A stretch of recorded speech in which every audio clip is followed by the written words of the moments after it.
Video பார்க்குற எல்லாருக்கும் வணக்கம். இது உங்கள் ரெஸ்லிங் கிங் தமிழ். நான் இன்றைக்கி நம்ம சேனலில் எதை பற்றி பார்க்க போகிறோன்னா, சவுதி அரேபியாவில் நீங்கள் எல்லாருமே ஸ்மாக்டவுன் பார்த்துருப்பீங்க.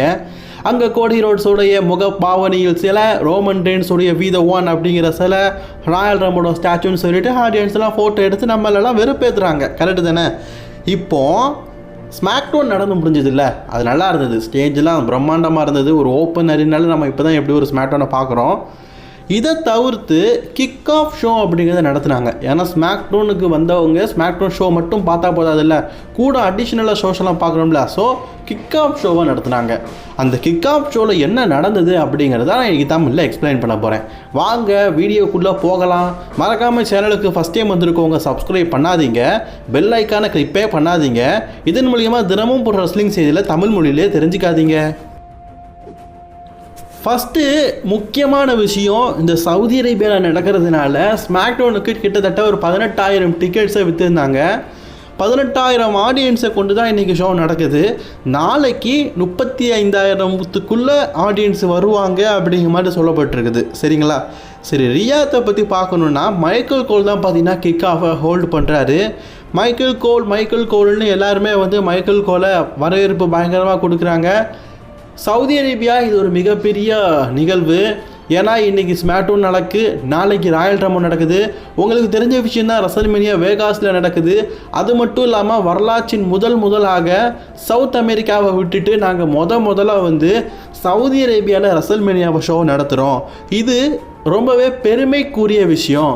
ரெசல்மேனியா எப்படி இருக்கும் அப்படிங்கிறத நம்ம பிறகு பார்க்கலாம். அதுக்கு முன்னாடி 2K26 அஃபிஷியல் கவர் பேஜை பற்றி நாங்கள் சொல்கிறோன்னு சொல்கிறாங்க.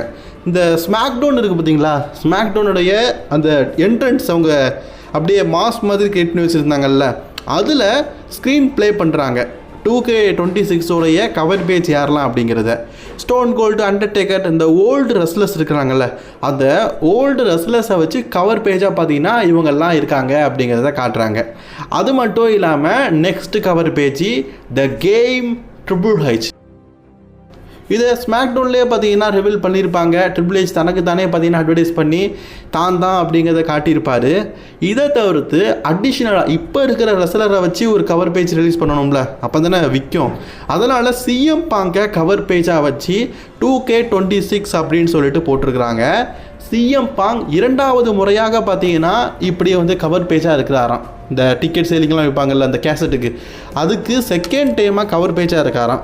இதை பெருமையாக சொல்கிறாங்க. அண்ட் சிஎம் பாங்க இப்போது கூப்பிடுறாங்க. சிஎம் பாங்கும் வராது. மக்கள் எல்லாருமே சிஎம் பாங்க் இப்படின்னு சொல்லிட்டு கர்ஜனைகள் பயங்கரமாக இருக்குது. ஸோ பங்கும் பார்த்தீங்கன்னா ஆடியன்ஸ் மத்தியில் அப்படியே வராரு. பாங்கு சொல்கிறாரு, இந்த ராயல் ரம்போ அப்படிங்கிறது எனக்கு ரொம்பவே சிறப்பு மிக்கது. இந்த ராயல் ரம்பில் நான் பங்கேற்கலை அப்படின்னாலும் உங்களால் பார்க்கறதுக்காக நான் இப்போ சவுதி அரேபியாவுக்கு வந்திருக்கிறேன். சவுதி அரேபியா மக்களே, நாளைக்கு ராயல் ரம்போ நடக்குது. இதில் யார் வின் பண்ணுவான்னு நினைக்கிறீங்க? ட்ரைபிள் சீஃப் ரோமன் ரெயின்ஸா, இல்லாட்டா ட்ரைபிள் தீஃப் பிரான்சன் ரீடா, இல்லை பிரான் பிரேக்கரா, இல்லாட்டா ப்ராக் லெஸ்னரா, இல்லாட்டா ஓபா ஃபெமியா அப்படின்னு கேட்குறாரு. ஓபா ஃபெமி வின் பண்ணால் கூட பரவாயில்ல, நான் அவங்க கூட மோதுறதுக்கு ரெடியாக இருக்கிறேன். எக்கச்சக்க சர்ப்ரைஸ் நாளைக்கு ராயல் ரம்பிள் இருக்குது. ராயல் ரம்பிளை வெற்றி பெறவங்க என் டைட்டிலுக்காக ரெசல்மேனியாவில் வந்தாங்கன்னா அவங்களுக்கு நான் பதிலடி கொடுக்கறதுக்கும் ரெடியாக இருக்கிறேன் அப்படின்னு சொல்லிட்டு சிஎம் பாங் பார்த்தீங்கன்னா ஒரு நல்ல ஸ்பீச் கொடுக்குறாரு மக்கள் மத்தியில். பங்குக்கு ஒரு நல்ல வரவேற்பும் கிடைக்கிது. And greater soft show next year WrestleMania உங்கள் நாட்டில் நடக்குது. கண்டிப்பாக நான் அதில் இருப்பேன்.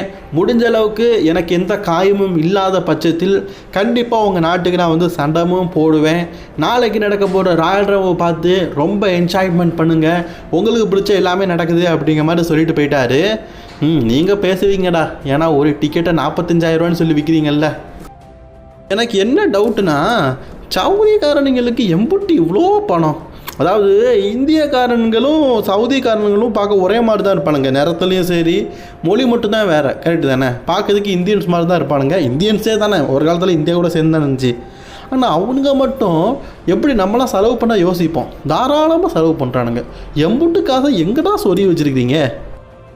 அடுத்தது டபிள்யூபிள்யூவில் பார்த்தீங்கன்னா கூடிய சீக்கிரம் ரெஸ்லர் ஆக போகும் சவுதி அரேபியாவின் அமுல் குட்டி ஃபாது துவாக் சரி வாயில் பேர் வரலைங்க. WWE வந்ததுக்கப்புறமா அவரோட பேரை நான் சொன்னோம்ல புலின்னு மாற்ற போகிறாரு. என்ன பேர்?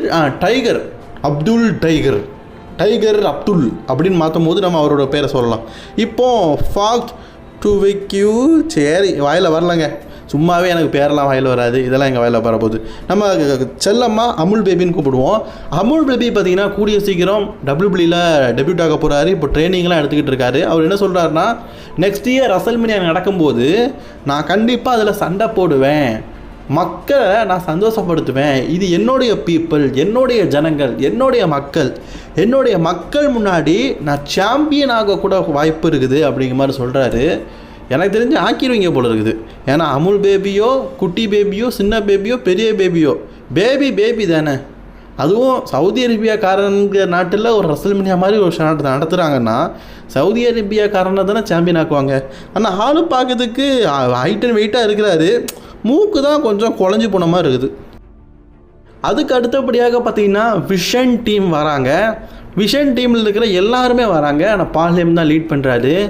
லேடிஸ் அண்ட் ஜென்டில்மேன், ஏன் பேர் பால் ஹேமன், நீங்கள் எல்லாருமே வாய முடுங்க, நீங்கள் பேசுகிறது எதுவுமே சரியில்லை. இந்த இடத்துல விஷன் வந்ததுக்கப்புறமா நாங்கள் தான் பேசணும். விஷன் டீமில் இருக்கிற ஒவ்வொருத்தரும் பிரான் பிரேக்கர் ராயல் ரம்பிளில் வெற்றி பெறணும்னு சொல்லிட்டு ஆதரிக்கிறோம். அண்ட் நாங்கள் டோட்டலி 5 பேர் இருக்கிறோம். நாங்கள் ராயல் ரம்பவை ட்ரிகெட் பண்ணுறது பிரான் பிரேக்கரை தான். ஸோ ஒரு மனமாக நாங்கள் முடிவு பண்ணிட்டோம், ராயல் ரம்பிளில் முழுக்க ஒருத்தருக்கு தான் நாங்கள் சப்போர்ட் பண்ண போகிறோம், அது பிரான் பிரேக்கருக்கு தான் அப்படிங்கிறத சொல்கிறாங்க. அதாவது விஷன் டீமில் இருக்கிற எல்லாருமே பார்த்தீங்கன்னா ராயல் ரம்பிளில் இருந்தாலும் அவங்களுடைய கோல் என்னென்னா எப்படியாவது பிரான் பிரேக்கர் வெற்றி பெறணும் அப்படிங்கிறது தானா. அதனால் பிரான் பிரேக்கருக்கு தான் நாங்கள் முழுக்க ஆறுதல் தெரிவிப்போம் அப்படிங்கிற மாதிரி சொல்கிறாங்க. சொல்லும்போது ஒவ்வொருத்தருடைய ஃபேஸ் கட்டையும் காட்டுறாங்க. எஸ், இவன் ரசல்மேனியாவில் சாம்பியன் ஆவா, த ஃபியூச்சர் அப்படிங்கிற மாதிரி கை தட்டுறாங்க. பிரான் பிரேக்கரும் சொல்லிட்டாரு, ராயல் ரம்பிளில் நான் என்ட்ரி ஆகிற டைமில் கண்டிப்பாக எல்லாரையும் நான் எலிமினேட் பண்ணுவேன், மோஸ்ட் பீப்புளை நான் தான் எலிமினேட் பண்ணுவேன் அப்படின்னு சொல்லியிருக்காரு. அதாவது ராயல் ரம்பிளில் பங்கேற்கிறதுல முக்கால்வாசி பேரை இவர் தான் எலிமினேட் பண்ணுவாராம். அப்படி ஒரு சாதனையை பண்ணுவேன் அப்படிங்கிற மாதிரி சொல்லியிருக்காரு. அதை பண்ணுறாரா அப்படிங்கிறத வெயிட் பண்ணி பார்க்கலாம். அதுவும் மக்கள் மத்தியில் ஒரு பெரிய எதிர்பார்ப்பு. பிரான் பிரேக்கர் ராயல் ரம்பிளில் பர்ஃபார்மன்ஸ் மேலே ஒரு நம்பிக்கை இருக்குது. சரி, எப்படி பர்ஃபார்மன்ஸ் பண்ணுறாரு அப்படிங்கிறத வெயிட் பண்ணி பார்க்கலாம் நண்பர்களே.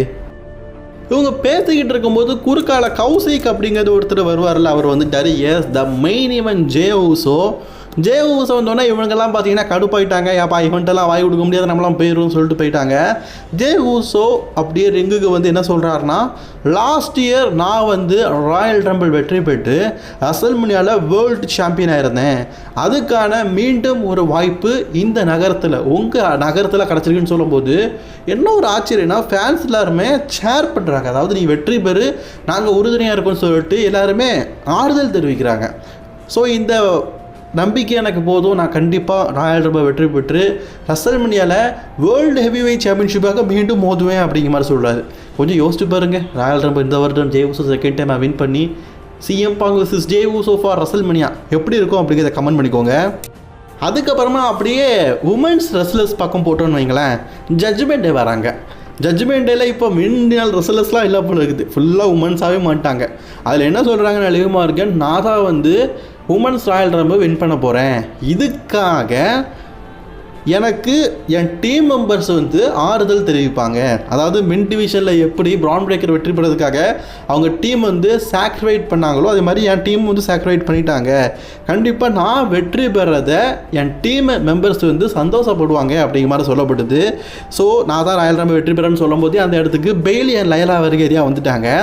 லைலா வர்கேரியா என்ன சொல்கிறாங்கன்னா, நான் ராயல் ரம்பிள் இருந்தாலும் என்னுடைய ஆறுதல் அப்படிங்கிறது பெய்லிக்கு தான், பெய்லி தான் ராயல் ரம்பிள் வெற்றி பெறணும் அப்படிங்கிறதுக்கு நான் உறுதுணையாக இருப்பேன் அப்படிங்கிற மாதிரி இவங்க சொல்கிறாங்க. ஸோ அப்படி பேசிக்கிட்டு இருக்கும் போதே பார்த்தீங்கன்னா நம்ம எல்லாருக்குமே பிடிச்ச செல்லா குட்டி இயோ ஸ்காய் மற்றும் நம்ம எல்லாருக்கும் ரொம்ப பிடிச்ச ரியா ரெப்லர் 2 பேரும் வந்துட்டாங்க. 2 பேரும் currently woman tag team champion வேறு. இயோ ஸ்காய் இன்றைக்கி கொஞ்சம் கிளாமர் அதிகமாக இருக்குது, அம்பூட்டலாக இருக்கிறீங்க. சரி என்ன இருந்தாலும் என்னை விட 15 வயசு பெரிய ஆள் அப்படிலாம் சொல்லக்கூடாது. சரி, இப்போ நம்ம மேட்ருக்கு வரலாம். என்ன தான் இருந்தாலும் என்னை விட 12 வயசு நீங்கள் மூத்தவங்க, உங்களை பார்த்து இப்படி சொல்லக்கூடாது. சரி, இப்போ நம்ம மேட்ருக்கு வரலாம். ஈயோ ஸ்கை என்ன சொல்கிறாங்கன்னா, நான் வந்து ரியாக்கு ஆறுதலாக இருக்க போகிறேன், ரியா தான் இந்த வருடம் வந்து ராயல் ரம்பை வெற்றி பெற போகிறா, அதுக்கு நான் உறுதுணையாக இருக்கிறேன் அப்படிங்கிற மாதிரி பேசுகிறாங்க.